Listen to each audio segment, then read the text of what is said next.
Kunjungan Hari Raya tahun ini, seusai menziarahi sanak saudara di Kampung Sungai Buaya, kami singgah untuk menunaikan solat Zuhur di Masjid Sultan atau Masjid Bandar yang mempunyai nilai sejarah di negeri Selangor.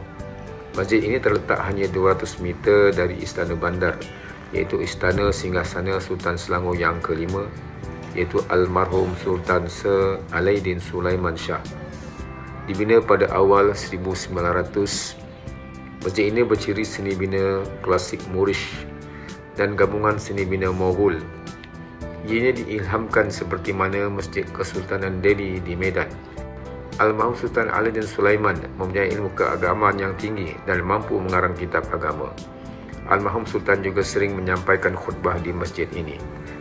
Jika anda berkunjung ke daerah Kuala Langat, jangan lupa singgah ke tempat bersejarah ini. Jom lawat Kuala Langat.